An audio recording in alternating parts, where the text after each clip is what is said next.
Hvala lepa, Luka Simonič in na oder že vabim Klejo Jeretič, vzhajajočo zvezdo slovenske politike iz Primorske.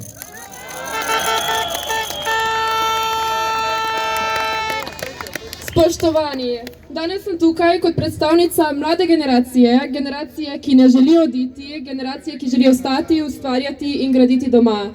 In prav zato me iskreno skrbi, kaj se dogaja z našo državo. Po podatkih Evropskega parlamenta v Sloveniji vsako leto zaradi korupcije izgine približno 3,5 milijarde evrov. To ni sama številka, to je denar, ki bi moral iti v razvoj, v priložnosti, v našo prihodnost. Hkrati pa poslušamo posnetke, kjer visoki predstavniki oblasti odkrito govorijo o kraji. Vidimo posnetke, kjer se o korupciji razpravlja brez zadržkov in kar je najhuje, ne zgodi se nič. In zato se upravičeno sprašujem, kam kot družba sploh gremo. Ko vidimo primere, kjer ljudje branijo svoje zemljišča pred črno gradnjo, pa so deležni nasilja.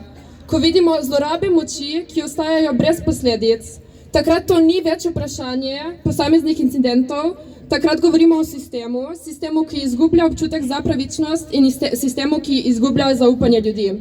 Skrbi me kot predstavnico generacije, ki ne meri prihodnosti po ideologiji, ampak po priložnostih. In prav te priložnosti v Sloveniji danes izginjajo. Korupcija ni samo nepravilnost v sistemu, ampak sistem preoblikuje. Vemo, da se zdrave družbe razvijajo tam, kjer velja meritokracija, kjer napredujejo najbolj sposobni, najbolj delovni, najbolj inovativni. Korupcija pa ta mehanizem obrne na glavo.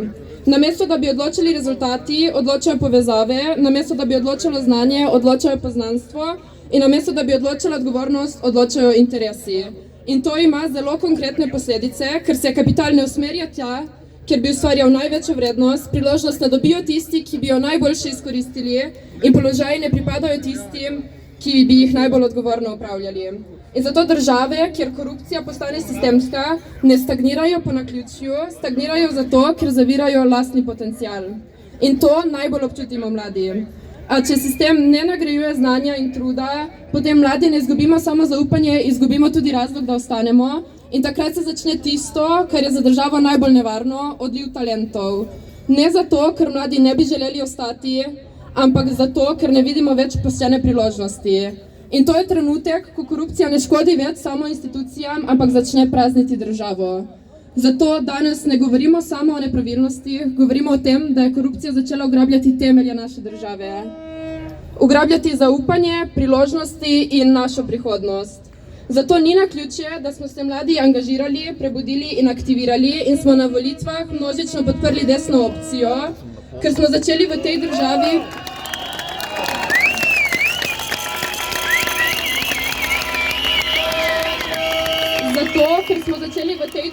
pogrešati red, odgovornost in poštenost. Ker vidimo, kaj se dogaja in nočemo več živeti v sistemu, kjer korupcija postaja normalna. In kar je najbolj zaskrbljujoče kot sama korupcija, je način, kako se o njej govori. Namesto, da bi se kot družba ukvarjali z vsebino, z razkritji, z odgovornostjo, z dejstvi, smo gledali, kako se je pozornost preusmerila drugam. Kako se je razprava iz vprašanja, kaj se je zgodilo, spremenila v vprašanje, kdo je to razkril. In tukaj so svojo vlogo odigrali tudi mediji, tudi nacionalni mediji, namesto da bi opravljali svojo osnovno nalogo.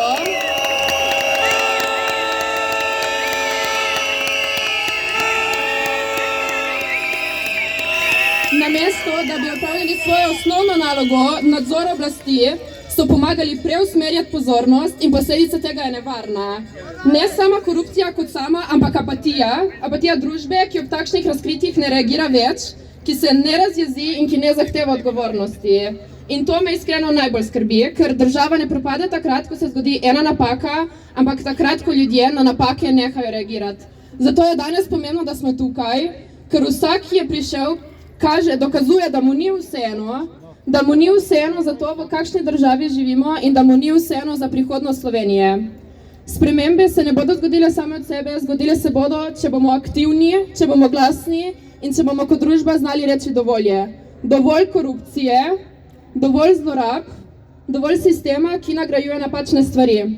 Danes stojimo tukaj, ker gre za Slovenijo in ne bomo tiho, ko gre za našo prihodnost. Bog, družina, domovina. Hvala.